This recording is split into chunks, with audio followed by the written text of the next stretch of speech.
Hello and welcome. In this episode of Today in Can It Fry, I will be joined by one of the show's fans, Mohammed Davis. Uh, Hello. Hi Mo, tell us a bit about yourself. I'm Mohammed Davis, I'm 17 years old, and I'm one of Can It Fry's biggest fans. Are you? Yes, Do you watch their videos all the time? yes, I'm on the notifications. Oh, what, the bell? Yes.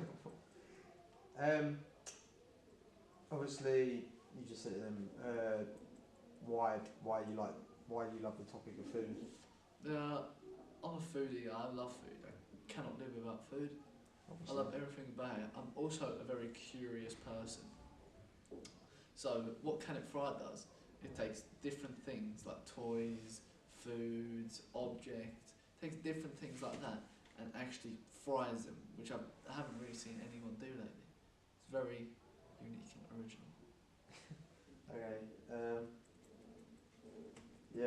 I have a few questions to ask you, Mohammed, if that's okay. That's fun. Number one, what got you into liking fried foods? Just the taste of it, really. I've always liked fried foods, fried fish. Yeah. Chips is always deep fried. Yeah. Like the taste of it, like the crispiness of the fish. I just love the texture of it. Okay. Do you prefer fried foods to say, if you could choose between fried food or a steak, or say normal fish type of thing, not fried foods, like normal If it food. would come to fish, I would prefer it to be fried, like in a batter. But you got different types of frying, so you got like deep fried or pan fried, or Deep fried. I would prefer it to be deep fried. so you wouldn't want it like grilled No, fish. I like grilled fish. I do like that, but I prefer fish and chips like that. But if I had a choice between deep fried food or like normal steaks and that, I would probably pick the steak because it's more nutritious for you. But if I was gonna have like a lazy day in or something like I couldn't be bothered to cook, I would have the deep fried food. Deep fried food is really for, in my opinion, is for when you really you can't be bothered to make, can't be bothered to make make your food. So you just go to the shop quickly, order it, eat it, done. Um, how long have you been a fan of the Can It Fry service, and what? But since its creation in 2018, I've really liked it from then. Really, I first found out about it like I think 3 months after it was created, in like October, so around December, January 2019 time.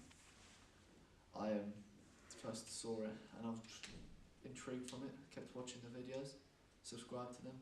They're making new releases every day. Yeah. Obviously, how often do you fry foods then? At home, or like if you fry at home? I'm unfortunate not to have a deep fry at home, but I have fish and chips or like KFC, which is deep fried. I have that maybe every other day. And so obviously, do you enjoy it? Oh, I love it. I love KFC. KFC is one of my favourite fast food chains. Does it not get like bland after No, a certain I amount of time? don't. In my opinion, I don't think KFC can ever get bland. They've kept the recipe secret, so. It's no locked in a one vault, can- no one- supposedly. Pardon? I reckon they've got it in a vault. Colonel Sanders. It's vault. very unique and big company, so their food is succulent. Their chicken is nice. Yeah. The way they do it. Obviously, we just said that was your favourite type of fried food. Do you yourself fry random things? Obviously, being a fan, have you taken? Yes. Now and then I've Yeah, seen yeah. things that my mum has a deep fryer. So now and then I would go over to her house with like objects and ask her to allow me to use it. Is that purely from the YouTube channel, or is it Yes, from? made me even more curious than I am today. Fair enough. Another question: what's the most exotic food, the most exotic fried food that you have ever eaten before? Or what's a food that the channels tried that you've tried and eaten and liked it before? Well, I know in one of them they've tried to do like guava. I'm pretty sure. Pretty they tried to do that. I've done that, but I've tried to do that before, and it's just lost all of its flavour, really. So it didn't taste nice. No. Alright. One. So following up from that minor technical difficulty, would you say what do you think we could add or do to improve to our service that we do? Maybe get different people to collaborate with you. Maybe do different. Maybe travel the world, do like cultural foods. Any idea on? Oh yeah, well yeah. I know. So France, sorry. in France, they have like snails. Maybe you could deep fry a snail and make a French person try that, since they love that food. Have you got any idea? Like you said just then before when you answered the question about a collab with other YouTubers or other people who cook foods or chefs and that. Do you have any in mind who the channel could collab with? I know Good and Mythical Morning. I know they do. So what do they do then? They're like this massive YouTube channel who do different things.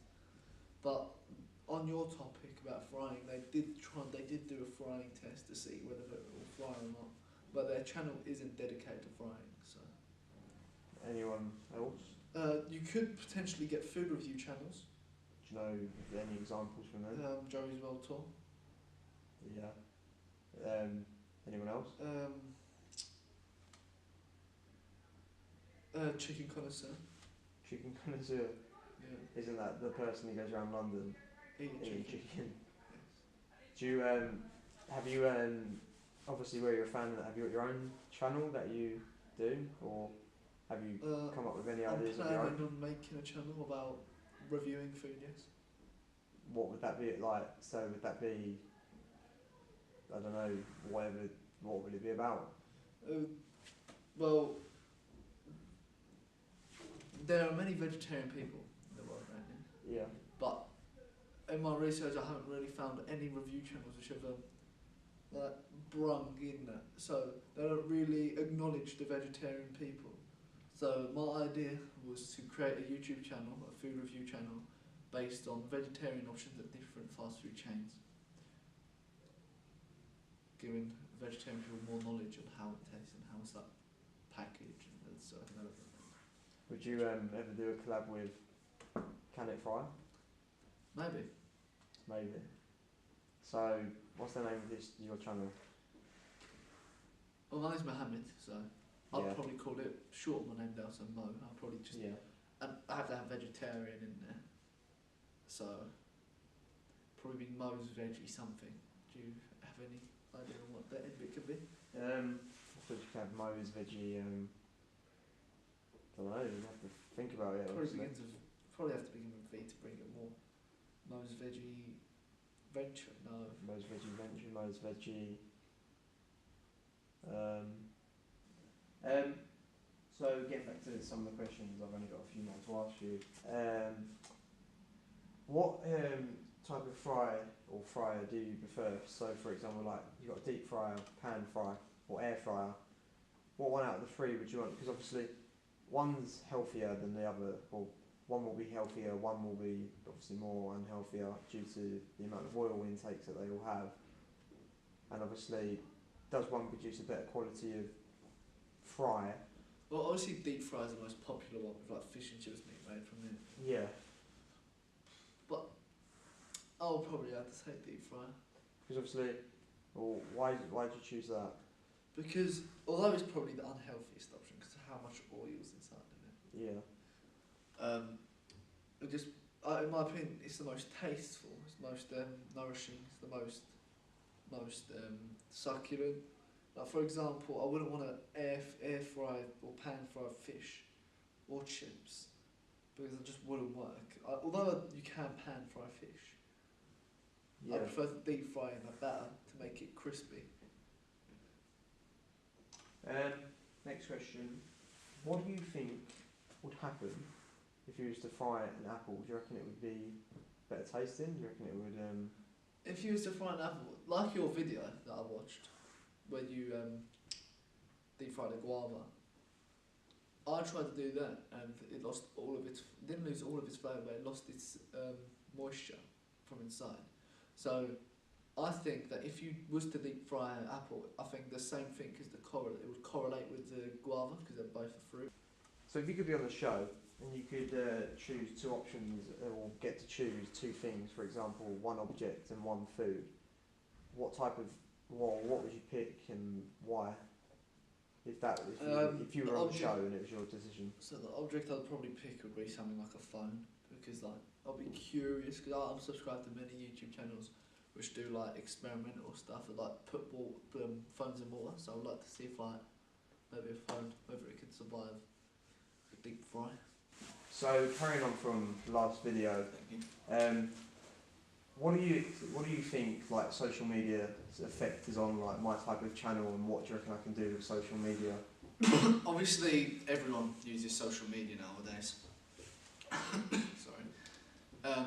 Social media has been used by almost the whole world now. There's 7.6 billion people in the world, and I think the stat shows us that like 2 point something don't use social media. So that's obviously quite a bit of people that use it.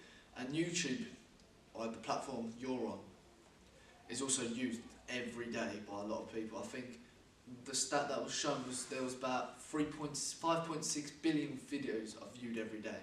That's a lot of views. And obviously, if you can, your channel is obviously you're big out there now. So if you can like expand it and go into different things, like promoting your like channel on like Instagram, maybe making an Instagram account, because then you could put your link into it. Maybe when you're going to post a new video, you could put a picture up saying new video out this week. Do you think would you think it would be like a good idea for the channel to go like overseas, like Europe, or like more overseas, 100, like Australia, 100%, Asia? because it gives it more of a dynamic. Instead of being in the exact same place, having the exact same foods, that kind of gets boring. So you go to different countries, maybe even do their cultural foods. For like France are known for their like snails and frog legs. Asia are known for like eating insects and like weird things like that. Africa, South America, you can go there, maybe even deep fry their food there, and then I think that will give it more of a wider range of dynamic to go through. And then maybe you can even get like people from that part of like their region to try some of it, maybe see what they think of the deep fried cultural foods are there. So do you think like for the channel then, do you think it's best like for it to like communicate and like interact with its viewers and audience? Oh yeah. If you don't really acknowledge your fan base, the fans will be like, oh, we don't really get that much attention, the creator doesn't really care about us, so they'll probably unsubscribe. But if you like, for like now and then episodes, like special episodes, you can like get like a few, maybe 4 or 5 of your fans, and like pick them out randomly, bring them over to like your studio, and they could actually help you deep fry. Obviously they won't help you because you're the specialist at deep frying, obviously it's a health and safety hazard. But if you can like have them review the food, because when you deep fry you review it, or maybe you can have like them pick out stuff that they want to be deep fried and like what they want to taste. That'll give it more of a acknowledgement to your fan base. One last question. Do you think that the channel, by obviously selling, like, what do you reckon is the best way for it to promote itself, like across the whole of the industry of like YouTube or social media? Like the best way to promote yourself is obviously like through the social media platforms. So you've got YouTube, which is your channels on. Yeah. So you ain't that big, so they're not going to really promote you. But the way you can promote yourself is by making like a Facebook account, Instagram account. In my opinion, I think the Instagram account is the best option to do because it's free, and you can also like post your pictures to show like when you're uploading, who you're going to have on there, your special guests, and also there's this feature on there where you can put on your you can put your link on your YouTube link on there, so they can easily access your YouTube channel. Well, that's all we've got time for. Thanks for coming on. That's welcome.